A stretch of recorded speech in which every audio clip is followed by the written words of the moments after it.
Welcome back. Today's part 3 of our 3-part series regarding estate planning. We have covered so far planning for incapacity, planning to avoid probate, and today we're going to be talking about planning to protect our assets from the cost of long-term care. We always start with the disclaimer. Any presentation that we offer, any content that we offer is meant to be general, helpful information to the public. It should be information that helps you evaluate your existing plan, consider whether you need to create or update your plan, but it shouldn't be information that you take instead of having a consultation with a lawyer who can become familiar with your facts, your circumstances, which are very important to creating the right estate plan for you. So let's get started. I think in general, a lot of people have this idea that long-term care is really expensive. We've either seen a family member go through it, sometimes we see neighbors or friends experience a long-term care event, and we see the emotional toll that it takes and we see the financial toll that it takes. Elder law attorneys are able to really help clients navigate the financial stress of covering a long-term care event. So I think as we talk about long-term care, it's really important to understand what we're talking about because there are different levels of long-term care. Generally, we see it as 3 opportunities for long-term care. So I might want to stay home, I might be able to stay home, but maybe I need some supports to accomplish that. I might hire personal care service providers, home care agencies, or I might seek other supports in the community, like an adult day service program or something like that, where I am getting resources in the community that help me safely stay at home. So we consider this to be home-based care. There's also assisted living facility, and assisted living facilities are facilities that provide supports to aging and disabled populations. I might, in those situations, have my own room, my own personal belongings, but there is support with activities of daily living, such as medication management, meal preparation, laundry services, cleaning services, hygiene. All of those things may be services that are available to me in an assisted living facility. Skilled nursing facilities are what people typically think of when they think of a nursing home. It's the highest level of care. It's more of a around-the-clock type of care. Skilled nursing facilities are also familiar to us sometimes because we've had to seek rehabilitative services after a hospital stay or illness. And so rehabilitative services are often offered in a skilled nursing facility, but those facilities can also offer long-term support when it's not safe for us to return home. So when we think about levels of care, we're also thinking about what's the cost of each level of care. So as I'm preparing this presentation, it's 2026, and so here's our current numbers. With respect to home-based services, that can range from $6,000 to $10,000 a month. That's roughly providing me about 40 hours of support per week. So that's not around-the-clock care. That number would go up, but it might offer me, as someone who needs some supports, an opportunity to get those supports at home, and maybe my family who lives with me or close by can continue to work or take care of other personal matters that are important to them. Assisted living facilities in southern Delaware and the eastern shore of Maryland are charging between $8,000 to $11,000 per month. And then skilled nursing facilities, we are typically seeing the cost between $13,000 and $16,000 a month. So the issue when it comes to long-term care is really this. As a retiree, I have a fixed monthly income, but suddenly my expenses have jumped up. And so in those situations, I have this gap between what's coming in and what's going out. So what we're thinking about when we're thinking about the financial impact of long-term care is how do we fill that gap? So we want to look at what are the available payer sources. So those payer sources can include Medicare for a short duration. So if I have a hospital stay and I need to go to rehabilitative care before I can safely go home, Medicare may offer to cover a portion or all of that Medicare stay because it's transitioning me back into the community. but it is decidedly short term. It is something that you can only get a maximum of 100 days to cover it. So if instead I were going into a skilled nursing facility and I could not recover what I need to recover to safely return home, I may become a long-term resident of that skilled nursing facility, in which case Medicare is not an option or a payer source. I may have long-term care insurance, and so long-term care insurance is something that I purchased when I was healthy. It's going to kick in and help cover my out-of-pocket costs, right? So it's covering that gap. A lot of long-term care insurance will partially cover the gap, so it won't fully cover the gap between what my income is and what's going out. So it may have some limitations to it, and so that's why we want to evaluate our long-term care insurance and make sure it's going to provide the coverage that we need, or we know what our other options are to supplement the long-term care insurance. If people don't know any better, a lot of times what they're doing when they come to us is they are taking the life savings and they're throwing it at that gap month after month, and they're exhausting that life savings. They're exhausting that life savings because that gap is significant. And so it doesn't take long for us to blow through some really hard-earned dollars when we are paying out of pocket $15,000 or $16,000 per month. The other option is public benefits. So public benefits are really the world that we live in when we're evaluating all these things. Public benefits include long-term care Medicaid and VA aid and attendance pension. These are two public benefit programs that have strict medical eligibility requirements and financial eligibility requirements. And so when you're working with an elder law attorney, our job is to help you look at those regulations and determine how can we meet the financial eligibility requirements of these public benefits so that our income is coming in, our costs are here, but the public benefits are helping mitigate that cost. They're filling that gap in some way. So a lot of times we think of public benefits as something that's only available when I'm totally out of money or when I'm otherwise impoverished. But the fact is they are a payer source. And so if we can figure out how to satisfy the regulations and still reserve a nest egg, then we've really accomplished the objective of elder law planning. So let's talk a little bit more about these public benefits. We'll talk about VA aid and attendance pension first.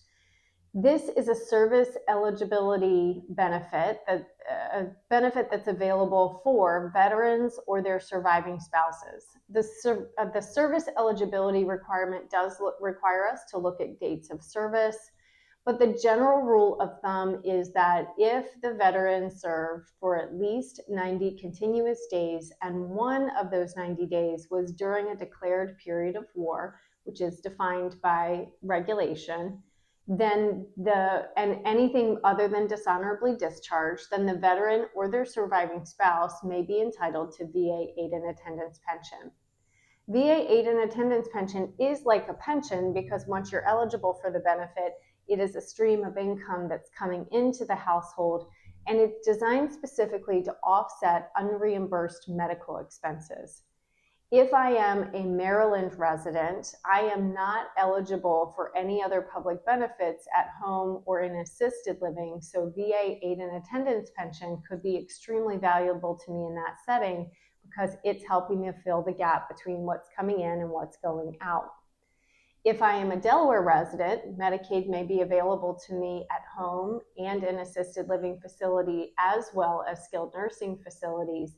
But if I'm at home or I'm in an assisted living facility, VA aid and attendance pension can also help supplement or add to what I'm getting through the Medicaid program. So that's sort of the context for when VA is really valuable to us and we should look to it.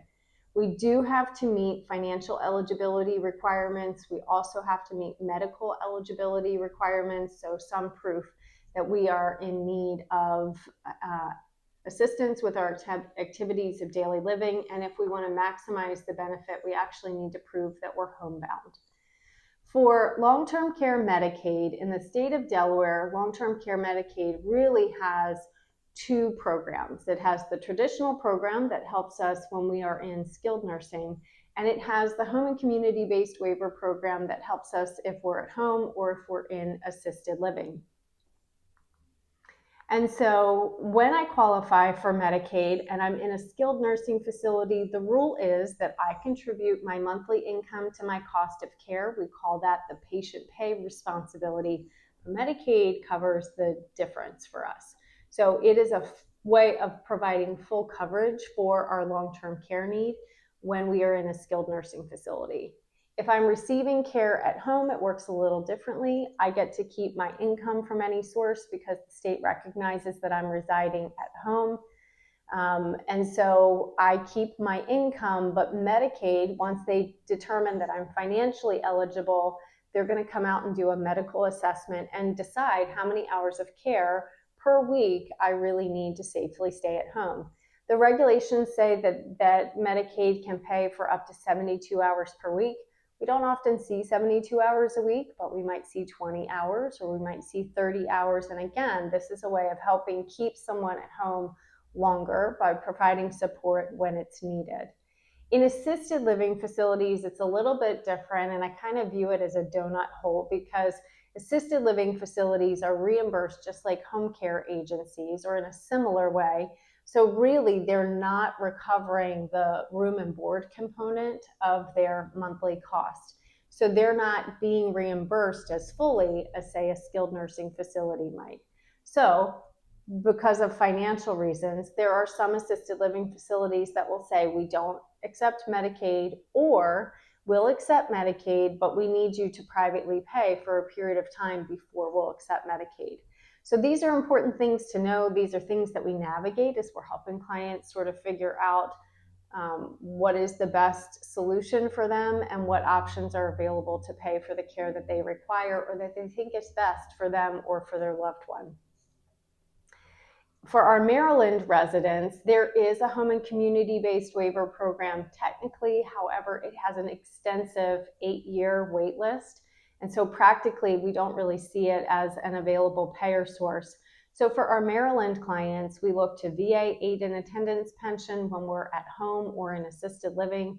Medicaid works the same way I described it for our Delaware residents if we're in a skilled nursing facility. So let's talk about this concept of planning for a long-term care event. At DePietro Law, we really see planning for a long-term care event as falling into 3 phases. And so the illustration here helps us really think about the timing of our planning and the assets that we're able to protect. So the triangle here represents assets protected, and the line across the bottom represents time. So at the fat end of the triangle, we can take advantage of the 5-year look back. Medicaid has a rule that says if you give away assets within 5 years of applying for the benefit, Medicaid is going to penalize you. And the penalty works like this. They take the total value of the gifts within that 5-year period of time and they divide it by a penalty divisor. That number right now is around $12,000 per month. And so when we divide the total gifts by the penalty divisor, it gives us a whole number. And that number is the number of months Medicaid says you could have paid for this long-term care event if you had kept the gift. So we're withholding benefits for that period of time. So unintentional or unplanned giving can put us in a situation where we don't have the asset and we can't qualify for the benefit. So we need to be really careful. But when we're intentional about our planning, we do have an opportunity to transfer assets when we're healthy or when our finances are so substantial that we could self-pay for a period of time if necessary. And so it does give us an opportunity to think about gifting in a thoughtful and planned way to try and beat that 5-year clock. The middle portion of the triangle represents intermediate planning. So intermediate planning is often the already not yet. So what I mean by that is we might have a diagnosis or we might be observing some changes in a loved one, but we don't yet need outside support. Maybe we're managing just fine, but we're worried that it's not going to be 5 years before we require some long-term assistance. This area of planning is very fact specific. So not everybody uses intermediate strategies, but when we hear the right facts and circumstances, we can offer these solutions as a way of either layering in protection or starting some type of protection. Generally, intermediate strategies give us a chance to protect about 60 to 80% of the assets. The peak of this triangle represents crisis planning. So in crisis planning, we don't have any time. Our clients are currently and actively seeking long-term care. They're the ones who are using their life savings to kind of fill that gap that we talked about. So they're running out of money. They need long-term care right now. But even then, it's not too late. So during crisis planning, we can shelter about 50 to 60% for a single person. If we have a married couple, that percentage oftentimes goes up. This is the most surprising information we find when we're meeting with clients. People have a general awareness about this 5-year look back, and so they sometimes believe if I didn't do planning well in advance of needing long-term care, there's nothing I can do. It's absolutely not true. There are things we can do at the last second and still provide significant protection. So let's dig into proactive strategies. Proactive planning, so when we think we've got more than 5 years, is something we're typically talking with our estate planning clients about. These are clients who are coming to us to sort of organize their thoughts and think about planning to provide for their family, loved ones, or charities, and they're thinking about the risks that they might face within their lifetime that would diminish what's available to them or to their loved ones when they pass away. So proactive strategies are typically something that we're doing when we're healthy, and that's why we're having the conversation, or at least exploring the opportunity with clients who are creating or updating their estate plan. So the tool that we use in a proactive scenario is an irrevocable asset protection trust. If you've been with us so far, you understand that we talk about trusts like they're boxes. And that just is a way for us to say, hey, this is a kind of a legal fiction or a legal document that I'm creating. How does this thing work? What is it? So a trust is like a box, and it is intended to hold certain assets, and then the terms of that box or trust will sort of direct or offer the protection that we're after. There's all kinds of trusts out there. They're designed to do different things, but the irrevocable asset protection trust is designed to protect assets if we need long-term care, because we don't want to have to exhaust the value of that resource before we meet the financial eligibility requirement. So an irrevocable asset protection trust, I picture like a box with a lid and a lock on it. And what that represents to me is I am giving up some control in order to get protection, that 100% protection of that particular asset or assets that I place in this irrevocable trust. So the irrevocable trust is designed to protect some assets. Because we have this concept of a locked box or giving up some elements of control, we're never going to want to put all of our assets into an irrevocable trust when we're healthy, because it's too restrictive. So if we're visiting this type of planning when we're healthy, we want to create flexibility and access to our cash assets. And so we might still use a revocable trust for that piece of the planning, but we also might want to take some of our assets and transfer them into an irrevocable asset protection trust, because these are assets that are comfortable sitting inside of this trust and waiting out that 5-year period so that they can be fully protected if we later need long-term care. So the irrevocable trust is designed to own some assets, not all. The person who is creating the trust is giving up some control. So for instance, they can't be the trustee or manager of the trust, or they shouldn't be. That's really best practice. And they cannot be a beneficiary of the trust as far as principal goes.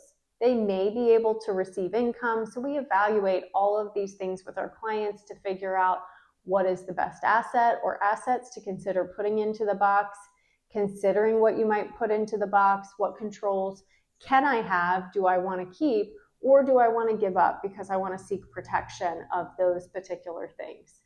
It's important to understand that transfers into an irrevocable trust require us to clear this 5-year look back, so the protection is available 5 years after we transfer the assets in. When I create the irrevocable trust, I can include certain pieces of flexibility. And that's really important because when we're planning our estate, we don't have a crystal ball. We don't know what's coming. So we want to build in as much flexibility as we can while meeting the requirement that we've given up sufficient control and it's no longer ours for Medicaid or VA purposes. And so some of that flexibility might be, if I transfer my primary residence into this trust, I'm going to retain the absolute right to live there. No one can kick me out, charge me rent, sell the home without my permission. And in exchange for that right, I'm going to continue to be responsible for maintenance, taxes, and insurance. So a lot of our clients will put their primary residence into the irrevocable trust because it feels very comfortable. It's not shifting a burden to anyone else. And we really are maintaining the benefit of living there as long as we want to. We build in flexibility for the trustees to sell that property if the person who created the trust wants to sell it, so we can swap assets out of that trust in the future without restarting the 5-year clock. So again, the idea is to build in as much flexibility as we can while still getting the protection of a really significant asset. When we create an irrevocable trust, that trust can be joint. I create it with my spouse because we intend to benefit the same people or beneficiaries when I pass away, or I can create it separately, individual trust, whether I'm married or unmarried. The irrevocable trust, very similar to the revocable trust in that it kind of sits inside of this box during my lifetime. I have some flexibility with my trustees and my lifetime beneficiaries during my lifetime. But at my death, that trust is going to say, here's who gets whatever's left in this trust when I die, and here's the conditions or the instructions for them to receive it. So it works very similarly to how we talked about a revocable trust works or a will might work. The difference here is that this trust is designed to protect that asset or assets if I need long-term care in the future. It also avoids probate, similar to the revocable trust that we talked about in part 2. So it's a nice consolation prize. If I never need long-term care, I still avoided probate, and that can be a really important consideration. So intermediate planning is interesting. We talked about proactive planning as an opportunity to sort of beat the 5-year clock. Intermediate planning is really about finding exceptions to the gifting rules, because remember, Medicaid and VA will look at transfers of assets without getting something in return as being a gift, and they can penalize those transfers if they're within 5 years. So a handful of opportunities, a lot of times these opportunities are relevant when we see adult children supporting an aging parent in some form or fashion. So caregiver agreements may be, hey, I'm providing support to mom, I'm getting her to her doctor's appointments, I'm coming over to the house and doing about 15 hours of housework, medication management. I check on her every morning before I go to work and every evening before I head home. And we spend a couple hours together every Saturday sort of going through everything. So in those situations, the family member or sometimes multiple family members are providing support to the person who needs it. But a lot of times we're doing that because we're family and we care about each other, and it's just what we do for one another. Not thinking about the fact that if mom in that situation didn't have an adult child to provide that support, she would have to hire somebody to provide that support. So since the child in that situation is providing some service to the parent who requires the support, the parent is allowed to pay that adult child for their time. And so we want to document that, because otherwise, if we apply for Medicaid and Medicaid looks within our records and they see that parent is paying adult child some type of monthly payment, they're going to presume that that is a gift because it's a transfer between family members.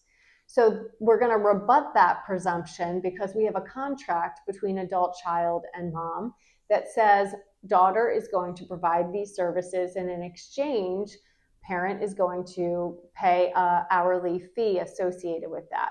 We have to make sure that the care provider is keeping track of their time, along with a description, much like if they had any type of job. They're also going to have to report the income they receive under the caregiver agreement on their income tax returns. But a caregiver agreement is a way of documenting support that a loved one is providing to someone who needs it, so we can later rebut the presumption that that would otherwise be a gift. Contribution agreement. Sometimes we find that an aging or disabled parent might move, or sibling even, might move into the home of a loved one because it's a little bit easier for that loved one to keep an eye on them, to check on them, to make sure they've got everything they need.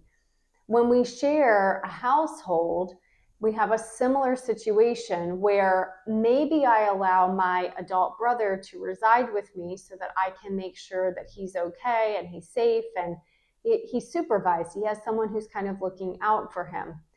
But my brother might move in and not necessarily be contributing to rent or mortgage or something like that.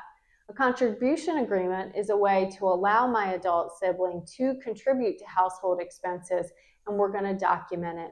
So it's similar to a concept of rent, or if you ever, maybe in your young adult years as a college student or something like that, you had shared household expenses. It's a similar idea.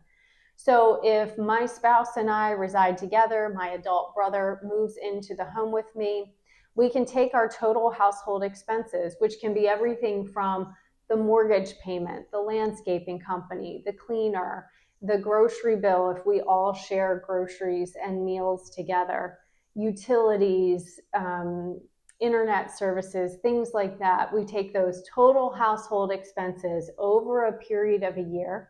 We divide that number by 12, and that gives us the monthly household expenses. And then we further divide that by the number of people adults residing in the home.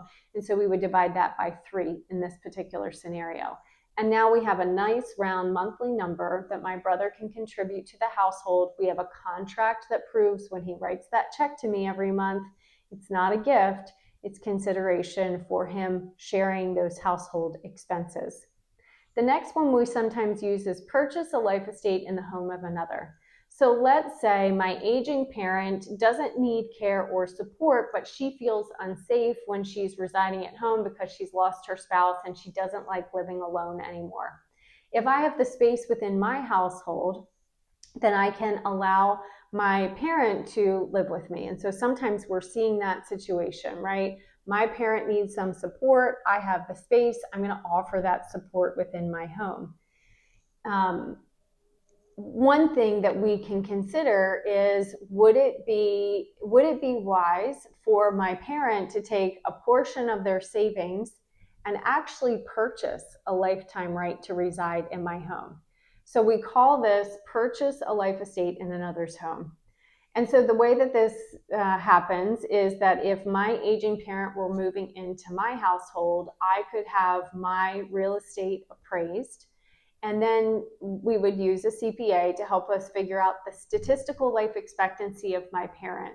And we would sort of apply that to determine if I gave my mom an absolute right to reside in my home for the rest of her life, statistically speaking, what's the value of that?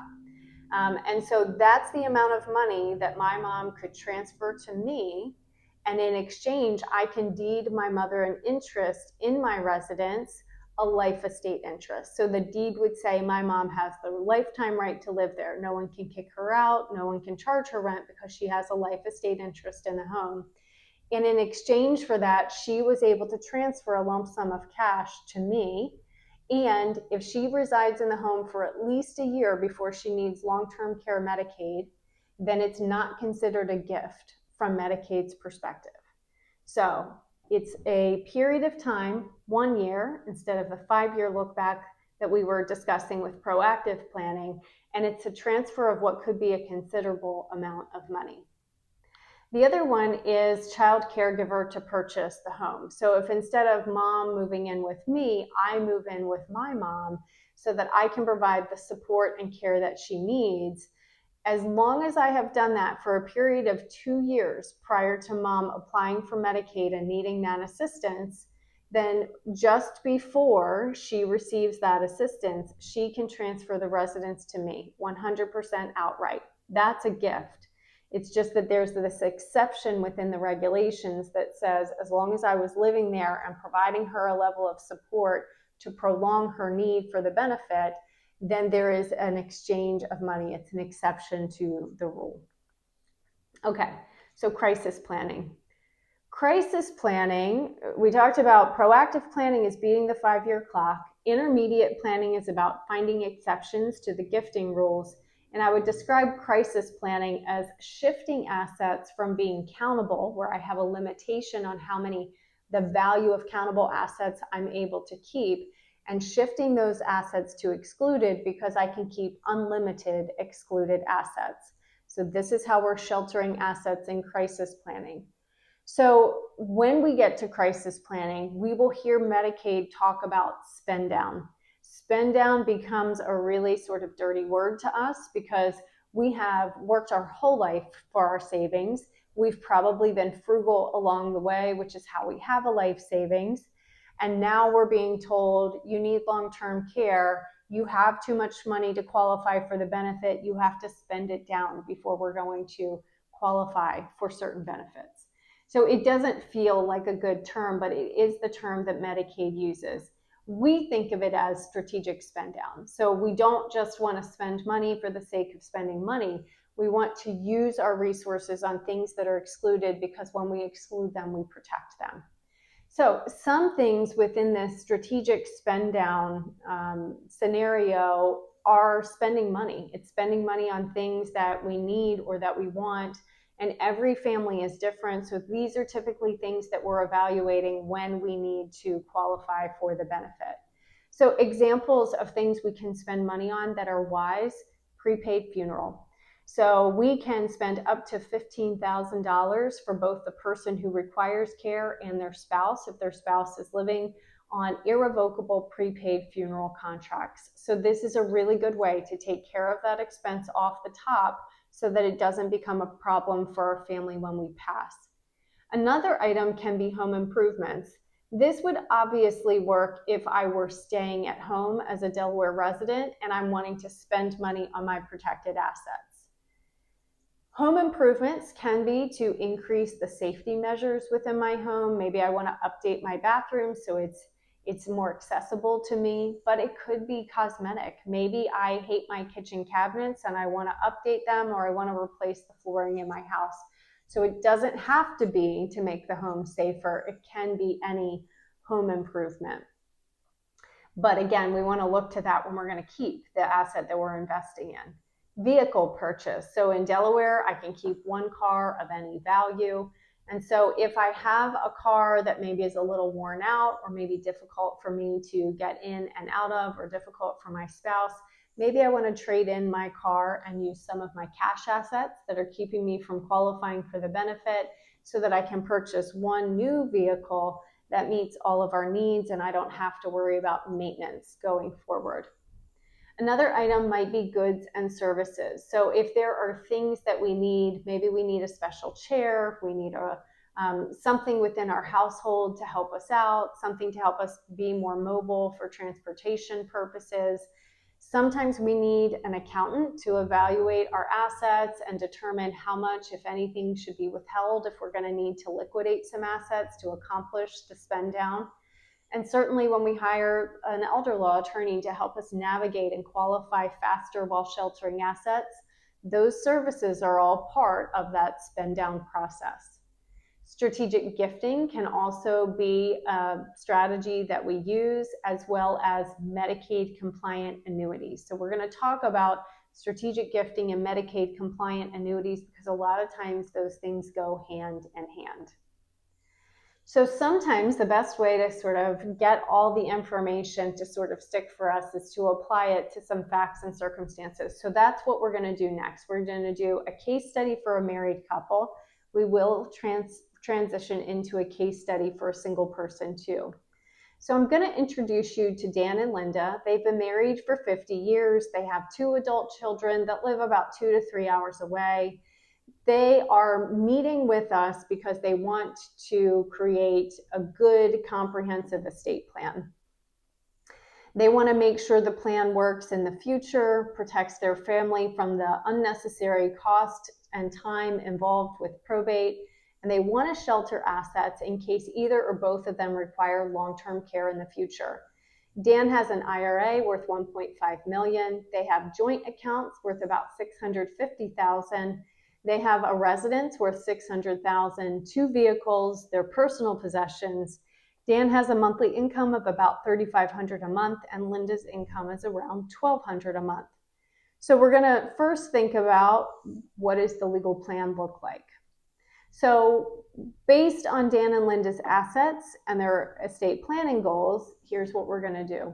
We're going to create an irrevocable asset protection trust. This is the proactive planning strategy that we talked about just a few minutes ago, and we're going to transfer their residence into that irrevocable trust. We're also, though, needing to meet their probate avoidance goal. So we avoided probate on the house when it was transferred into the irrevocable trust, but their other assets we also need to shelter from probate costs. And we want those assets to be accessible and available to Dan and Linda in their healthy, happy retirement years. So we're going to use a revocable trust to accomplish probate avoidance on the assets other than the house that's in the irrevocable trust.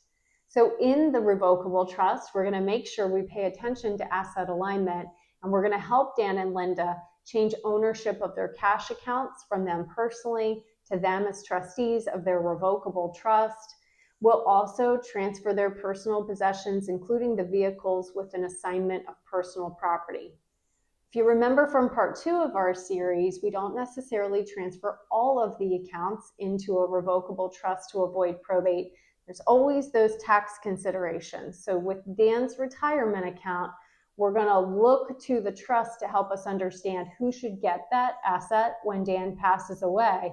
But we actually want to name people, if at all possible, so that Dan continues to get the income tax stretch and that his beneficiaries are entitled to an income tax stretch. So in this situation, if he told us that he wants his spouse and then their kids to get everything, then we would name Linda as the primary beneficiary and the children as the contingent beneficiary. So it eliminates probate without triggering an income tax issue. We would also update Dan and Linda's will, durable power of attorney, and healthcare directive. And so all of these pieces, along with the asset alignment, means that their plan is going to work the way they want it to work. But they want to layer in some assurance that they can make adjustments along the way and that they're going to have that ongoing relationship and review of their plan. So they also enroll in our bridge program. The goals that we accomplished with the plan itself are: we avoided probate entirely. We sheltered the house, or we're beginning to shelter the house from future long-term care costs. We have to wait out that 5-year period before that protection is really secured. But we've started that. We've engaged in the proactive planning strategy. We minimized taxes. We planned for incapacity. And all of these things also are intended to promote family harmony among Dan, Linda, their children. So remember, we've engaged in the proactive planning strategy. So we've kind of started the fat end of the triangle. But if something happens in the future, there's more opportunities. Clients who do best are the ones like Dan and Linda, who might proactively plan early on and then take a second or a third bite at the apple with intermediate and crisis planning strategies layered in as a need for care comes up in the future. And so now we would consider more than 5 years have gone by. Dan has suffered a stroke, and Linda is now sitting at our conference room table, remembering that there were things that we could do if Dan ever needed long-term care, but now she's ready to think about and implement some of those additional strategies. So if Dan requires long-term care and we want to look to Medicaid as a potential payer source, we're going to evaluate their case just like a Medicaid caseworker would evaluate. So the first thing that we're going to say, now that we've exceeded that 5-year look-back period, is everything in the asset protection trust is completely off the table. It is an excluded asset sitting inside of that irrevocable trust. Then Medicaid says that Linda, as the healthy spouse, has a certain value of countable assets that she can retain. Dan also has a resource allowance of countable assets. So that total for a married couple, the maximum amount is about $164,600. I want you to understand that what the healthy spouse can keep will depend on the total countable assets at the time of application. So this number is the maximum number because that's what would apply in Dan and Linda's situation. So we're going to sit down with Linda and we're going to talk about what strategic spend down might look like. So we want to make sure that Linda is able to spend money on things that she needs or wants. And then we want to engage in crisis planning strategies to secure benefits while sheltering the remaining assets for Linda so she can continue to live the same lifestyle, and so that if Dan is qualified for Medicaid and it's covering his basic cost of care, she still has resources. She's still in a financial position to supplement what he might be getting from the state. Then we want to work with Linda on thinking about reinvesting and protecting the assets that we're able to shelter on an ongoing basis, because she's going to continue to need to think about her own needs going forward. So when we run through this, right, what Linda might decide to do is to trade in her current vehicle and use about $15,000 of cash so she can purchase a brand new vehicle that suits her needs. She's going to consider prepaying her funeral and Dan's funeral, so that will be $30,000 that she spends. Maybe she decides to upgrade the kitchen. There's just something she needs or wants, and she's going to take the opportunity to use those resources and make that update. She'll also consider professional fees. So when she hires an accountant to help her run some numbers that we're going to talk about in just a second, when she hires us, if there's any other professional services that she requires, she's going to spend her resources on those things so she can get what she needs. So in total, Linda decided to spend about $95,000 of the countable assets that are keeping Dan from qualifying on things that she needs or wants. So that leaves her with some pretty big numbers to still sort of run through. So she started out with $2.1 million of countable assets. The state indicated that she could keep the maximum allowance of about $164,000. That left her with a spend down amount of almost $1.2 million. She has spent $95,000. This leaves her needing to deal with remaining assets in the revocable trust, about $555,000, and Dan's retirement account. So this is where it is going to feel a little complicated. This is an example, and the example is used to show you that there can be significant assets that we need to spend down, and we can still almost immediately meet these financial eligibility requirements. So if the revocable trust has about $550,000 in it, we're trying to get that number down to the $164,000, and we still have to deal with Dan's IRA. So let's start with Dan's IRA. Dan's retirement account has a value of $1.5 million. The money that Dan's allowed to keep is $2,000 and qualify for the benefit. So we have to solve the IRA problem to get Medicaid to assist with his care. One thing that we can do is we can convert Dan's retirement account into something called a tax qualified Medicaid compliant annuity. So it's tax qualified, which means we get to continue getting a stretch on the tax deferral. So it's similar to an IRA where when that income comes out, that's when we're going to pay the income taxes. But instead of liquidating all that account all at once and paying about 30% of the value to the IRS, we can convert it into something that allows us to take it over time. The other thing that we can do to be Medicaid compliant, Dan is going to be the annuitant. So the term of the annuity is going to be based on Dan's statistical life expectancy. However, there's a rule that says he doesn't have to get the income. He doesn't have to receive the monthly payment. He can actually redirect that to his spouse. So his spouse is a permitted person to receive the income in lieu of Dan.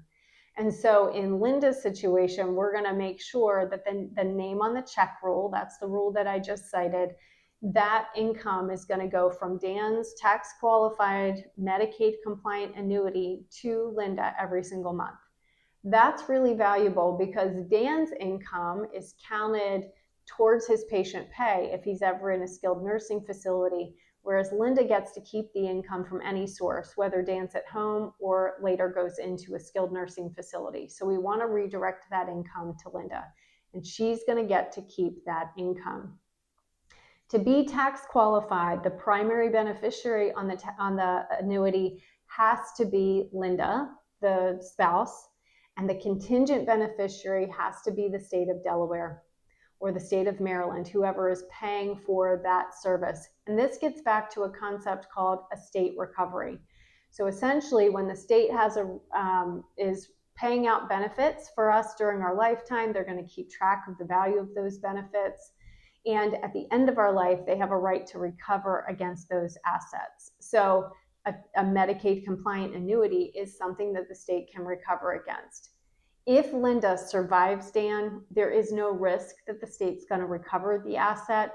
The risk is really ever if Linda passes before Dan, that's when the state would be entitled to the benefit, whatever was left in that annuity when Dan passed away. The tertiary beneficiaries, or the third in line, could be the children. That would be consistent with Dan and Linda's overall estate plan. The other thing that we have to deal with, so the Medicaid compliant annuity is a way of dealing with the retirement account entirely. And so long as Linda outlives Dan, that money will be fully protected. And we get to continue getting an income tax stretch. It won't be quite as good as the traditional IRA, but it will continue to defer those taxes for a period of time. So the other thing we have to revisit is the money that's sitting in the revocable trust had about $555,000, and we need to get that down to $164,000. So we have $392,000 to spend in that revocable trust before Dan will be eligible for Medicaid. And so something we can do here is we can use that money and convert it into something else, a different type of Medicaid compliant annuity. We call this annuity a spousal annuity. So unlike the IRA that was Dan listed as the annuitant, the $392,000 can be used to purchase a Medicaid compliant annuity for Linda. Linda will be the annuitant. Her life expectancy will be used to determine the length of the annuity. With this particular annuity, we could use a shorter time frame. So Linda could use a shorter time frame than her statistical life expectancy because she's trying to get that money back out of the annuity as quickly as possible. When we convert the IRA to the tax qualified Medicaid compliant annuity and the spousal and the $392,000 into the spousal Medicaid compliant annuity, what we did was we converted it from countable into excluded, and we've done it in such a way that those assets are protected and can be kept. And we are redirecting those sources to the spouse who's healthy and staying at home so that they can use and reinvest that money as they see fit while getting the benefit in place to help mitigate the cost of Dan's long-term care. So Dan received needed benefits as quickly as possible when we engaged in these levels of planning. If Dan is able to stay at home, or as long as he's able to stay at home, Linda gets to keep his income from any source. If he requires skilled nursing in the future, only his income is going to go with him. We were able to shelter income coming from those two annuities so they stay with Linda. Linda is able to keep almost all of the assets. So, we said 50 to 60% for a single person. But for a married couple, we're actually able to shelter almost everything. And so that is really valuable to Linda because it means she has everything she needs for the rest of her life, and she's able to make sure that Dan has everything he needs for the rest of his. Assets in the Asset Protection Trust are going to remain off the table. So if Linda ever needs long-term care in the future, she's still got that built-in proactive planning done. and she's already met the 5-year look back requirement. We're also going to update Linda's estate plan to make sure if she passes away before Dan, we've sheltered as much as possible. So we are going to have to shift the assets a little bit and update the plan so that Linda can leave an inheritance for Dan, but it needs to be done in a very specific way so that he never loses those Medicaid benefits.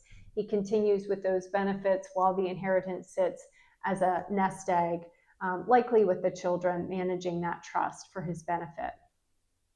So let's transition to a single person case study. I'm going to introduce you to Ellen. She's single, unmarried. She has 3 children. They live several hours away. They're not local to the area.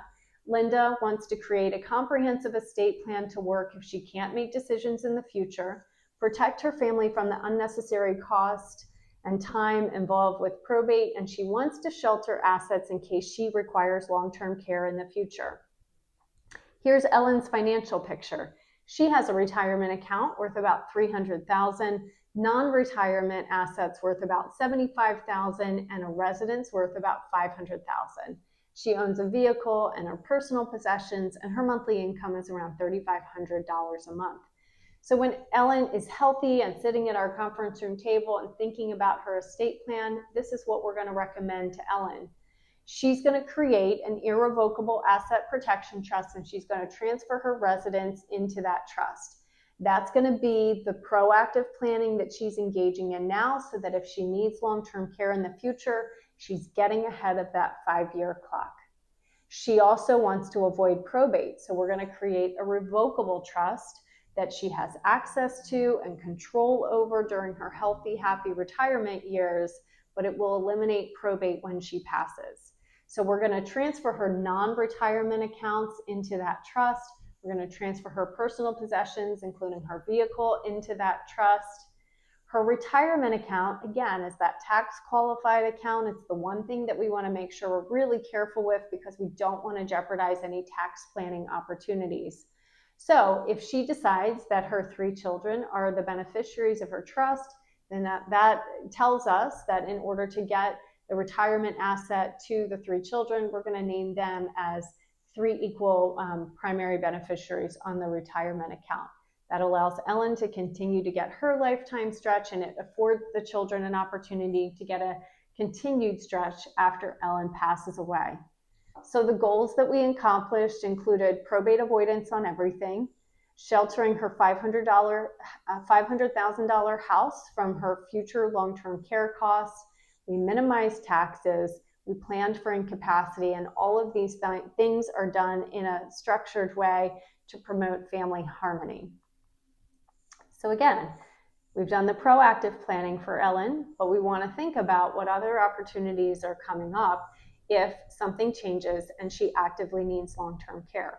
So we're going to assume that Ellen has cleared the 5-year look-back period and her adult son is coming to us to say, hey, mom is suffering with dementia. We've gotten beyond the point where we can care for her at home or remotely, and we're looking at a facility to provide for her care needs. So we're going to sit with the family and we're going to talk about how the planning that we've done will translate into where we are now and what new opportunities present themselves. So excluded assets when Ellen needs long-term care include everything that's in the asset protection trust. So the $500,000 home or whatever the value of the home is at the time that she needs care, it's off the table. She is not going to be forced to sell that home or spend down the value of those resources because it's off the table. The vehicle is also something that's excluded. So this leaves Ellen with about $375,000 of countable assets. So we want to engage in that crisis planning or strategic spend down to get the $375,000 down to the $2,000 resource allowance that Ellen is allowed to keep and qualify for Medicaid. So we're going to look to things like prepaid funeral, paying off any debt. Maybe she has some credit card bills that we just need to satisfy. If it makes sense to upgrade her vehicle, depending on her circumstances, we can use funds to trade in the car and purchase something new. We can make home improvements if she was going to stay home. And then we can also look to Medicaid compliant annuities.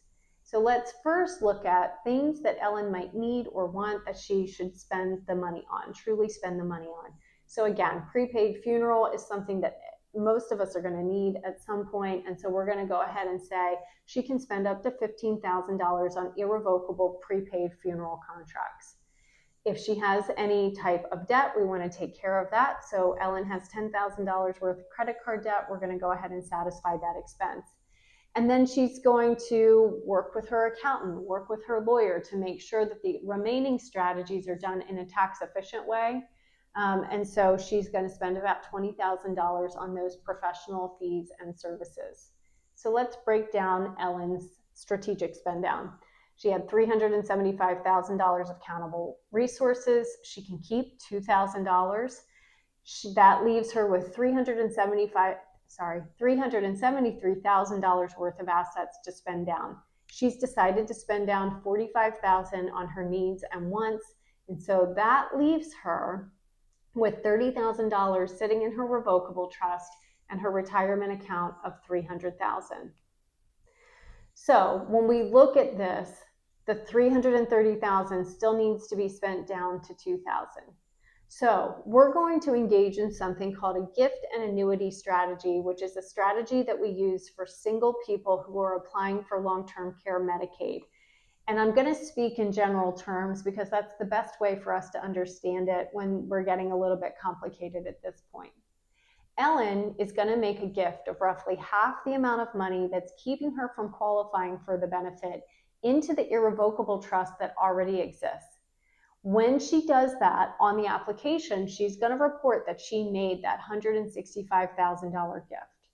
And she knows, or we know, that Medicaid is going to assess a penalty for that $165,000 gift. That gift, when it's reported, will result in about a 13-month penalty. So that's the period of time when we submit the application and Ellen's otherwise eligible for the benefit.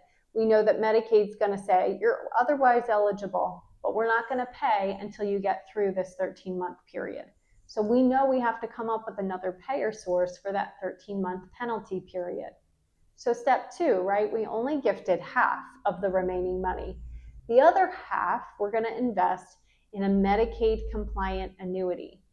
In the married scenario, we use that annuity to shift money back to a healthy spouse. In this scenario, we're going to use that Medicaid compliant annuity as the payer source for that 13-month penalty period that we intentionally triggered at the last second.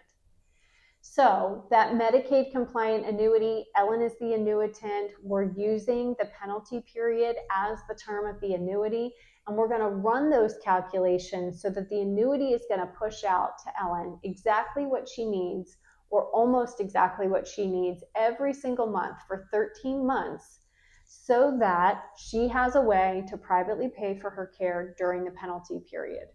The term of the annuity and the penalty run simultaneously. So during the first 13 months, the annuity is helping Ellen fully cover her cost of care. At the end of that 13 months, the annuity falls away, but now Medicaid kicks in as the payer source. So Medicaid now does what the annuity was doing during the penalty period. And Medicaid will continue to fill that gap month after month for the rest of Ellen's life, the rest of the time that she requires long-term care. The Medicaid compliant annuity in Ellen's situation needs to name the state as the primary beneficiary, and it can name her children as the contingent beneficiaries. Let's talk about the risk of the state being the primary beneficiary for just a second, because that sounds like a negative. The term of the annuity is during the penalty period. And what's important to understand about the state's right to recover against certain assets is that they can only recover up to the value of assets paid out during Ellen's lifetime. So if the annuity is still in existence during the penalty period, the state hasn't actually paid anything for Ellen at that point. So there's nothing for the state to recover against. So if Ellen passes away before the annuity is up, the state isn't going to recover anything. It's going to fall to the contingent beneficiaries, who are the kids in this situation. So In all, we were able to shelter $665,000, the value of the house and the $165,000 gift added at the time of crisis planning. The revocable trust has been largely exhausted down to $2,000 because that money is available to Ellen and it's countable. So that is the resource allowance. So the irrevocable trust means, or using these planning strategies means that Ellen was able to get her needed benefits when she needed them, which was right away, soon after we discovered that she had a long-term care event. She was able to shelter, using proactive and crisis planning strategies, $665,000 worth of assets. What does this mean? It means that we were able to shelter a nest egg. We were able to give her trusted people access and control of that nest egg. And that way, when Ellen received the public benefit to cover her basic cost of care, if there's anything she needs or wants in excess of what the state is providing, her trusted people have access to what she was able to shelter. So she's able to use those funds to supplement. They're able to make sure that their mom has everything she needs or wants for the rest of her life. When she passes away, whatever is left in that irrevocable trust becomes the inheritance, and that was an important perspective for Ellen when she was planning her estate. And so this planning is really meant to enhance our clients' quality of life, and if there are any assets left over, provide an inheritance that's consistent with their overall wishes. Ellen's children didn't use their own funds because they couldn't stand to see mom go without something during her lifetime. They had the legal plan, they had the access, there were substantial assets for them to use. So key takeaways. Planning for long-term care can be completed at various stages, and oftentimes those strategies are layered in over time as we get closer to a long-term care event. We view Medicaid and VA as payer sources, no different than any other contributing factor to our long-term care over time. I think it's really important for people to understand that if we are intentionally qualifying for Medicaid, we are not qualifying for a lesser standard of care. That is a myth that we hear a lot of times. We explained the levels of care and how each type of care is provided for under the state regulations. If you walked into a skilled nursing facility, for instance, and you were able to walk through the hallways, you would see no difference in the level of care that a Medicaid patient is getting versus a private pay patient. So Medicaid is a payer source for a level of care that the client or their loved ones are really seeking out for their benefit, and Medicaid is not restrictive in that way. The goal of planning is asset preservation to enhance quality of life and then to later provide an inheritance to people or institutions that we want to support. Thank you so much for being with us. If you stuck with us through the 3-part series, we know it was a lot of information. And even if you're here just for today to get some new information, we know it was a lot, and we hope that it helped you kind of gain new insight. But I would again welcome you to reach out to us. A consultation is the first step in helping us understand what you need and what we can offer to help you get there. We'd love to work with you. We thank you for your time.